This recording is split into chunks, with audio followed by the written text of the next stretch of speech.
Welcome to the Promoting Educational Partnerships for Learning series.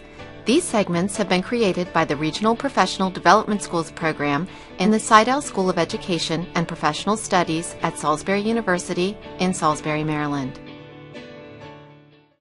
The following segment on co-teaching with college student interns will highlight the many benefits and long-term rewards that a collaborative internship experience can bring to everyone involved. This segment depicts real classroom examples that feature co-planning and co-teaching. When it comes down to it, we all know that as teachers and mentors, our goal is to help students become successful learners. Co-teaching in a collaborative internship is a value-added approach to successful teaching and learning.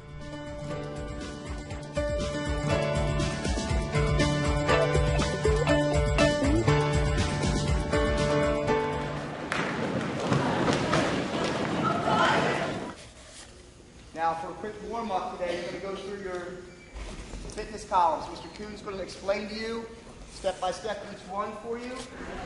All right, what are some of the benefits that you've experienced from participating in a co-teaching or collaborative internship experience? Since Mr. Nolte and I have been working together, we've always had a co-teaching atmosphere in our gymnasium. When the interns come in, it's even better. When we have two interns, we can break classes up into a tier level. We can tier our teaching instruction, so we have 4 different things going on at one time. Usually, when we only had 3, it was great too. You can get more objectives, and our goals are met a lot faster. Excellent. Anything else that you notice when you have this co-teaching or collaborative internship experience? I think it helps the interns sometimes to see a smaller group. We have 60 students come here at the same time, and we can break them up and we can kind of get more individualized with each person that we're working with. And then it gives them great practice because they're teaching a class themselves, but they're teaching a much smaller class, and then we collaborate back and forth through that. And we may start or we may finish as a whole group and then break up so that they model what we'd like to see in them, and then they get to practice it on their own with a smaller group. Right. That's what we saw today. That was great. This is a question for either of you or both of you. As the mentors, do you feel as though this collaborative internship experience has prepared the interns? I believe so. I think the way tiering it and giving them the opportunity to practice some of the things that we've modeled or practice some of the things that they feel like they want to do in a smaller group gives them a little more confidence to stand on their own, as opposed to just throwing in with 50 to 60 students. And you walking out? Yes. Do you stay engaged in the instruction process pretty much the whole time? Pretty much the whole time. There's times where you kind of drift away and then let them come to you with what has happened or suggestions, or sometimes you might just jump in if you see something real quick. It's kind of just like, okay, I see something real quick, I want to tell you how to do it real quick, or wait till the class is over and then say, okay, try it this way next time for the next class period. We have 3 classes, and what we've done in the past was try it one way with one class, another way with another class, and then, depending upon which one worked, try it a different way with the third class. You've been exposed to lots of different strategies. Yes, that's one of the best parts about this and working in small groups is using different types of teaching styles and teaching strategies. It's a lot less intimidating for the student intern to go in and see a smaller sided group and be able to instruct there. And just continuing along that path, do you feel as though you're going to be prepared to handle a gymnasium full of students on your own, whether you're in a co-teaching atmosphere as Mrs. Hingley and Mr. Nolte, or if you were simply in a gymnasium by yourself? Absolutely. That working in small groups and working in larger groups. Smaller group just helps you fine-tune your management strategies and everything like that. And then once you get into the larger groups, like I've also had the experience to do interning here, it just feels like those skills are so much stronger when you get into larger groups. Okay. And what are the expectations for planning? How do the 3 of you, or if there's even another intern, how do you plan? What are the expectations? A lot of times we'll give them ideas as far as units go, and we like to incorporate a sports unit along with a health unit or a fitness unit.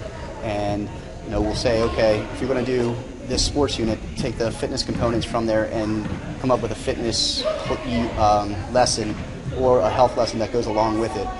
As you saw, like today, they had some type of written sheet that goes along. We try to do that with every class period, And in doing so, sometimes there'll be an English lesson involved, a math lesson involved that goes along with that particular sport or fitness activity. So for them, for planning time, we'll collaborate in a sense that we'll give them the framework, and then they have to kind of fine tune it and submit. And they bring it back lessons to you, and Yes. then together it's a decision that's Yes. made. So it's not as though he's just off planning by himself and implementing without feedback. No. Okay. And then what we'll do is, just like Mr. Nolte had said earlier, that we would fine tune it. We teach that class 6 different ways. By the 6th time, it's pretty much perfect. So everything we just fine tune throughout the course of the day. And there's really nothing wrong with it, not working, in a sense that, okay, it might not have worked with that class, but it might work for the next class.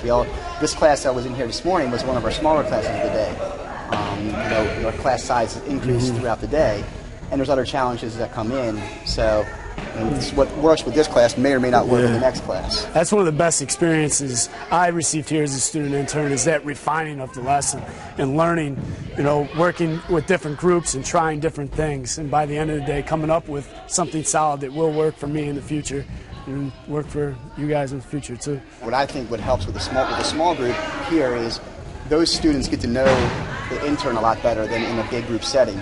And then taking it back to a big group or a whole class, they already have established a relationship with him, so it's been established, and the respect is kind of mutual among the two of them. Now, as I watched today, he appeared to be simply another teacher in this school. Yes. Is And that how it is with all the interns?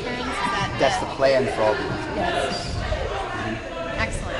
Well, thanks. We appreciate it. Thank you very much. You've just seen a brief glimpse of what it looks like to co-teach with a student intern or candidate in your classroom. When the mentor teacher and the student intern remain engaged in instruction, there's no limit to learning, and the process doesn't have to be intimidating or complex. Did you notice in the video that co-teaching can be as simple as grazing and sharing the stage during lesson delivery? As you become more comfortable with the concept of co-teaching, you may desire to tackle more ambitious lessons or try activities with many moving parts. The sky is the limit when it comes to co-teaching possibilities. Take any good teaching strategy you already employ in your classroom, add an additional human resource, and the end result is sure to be effective.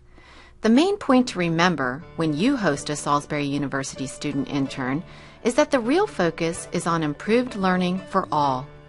We want to help you and your school make a difference in learning for your students, while at the same time help us to prepare the next generation of outstanding teachers. It's a win-win for everyone involved.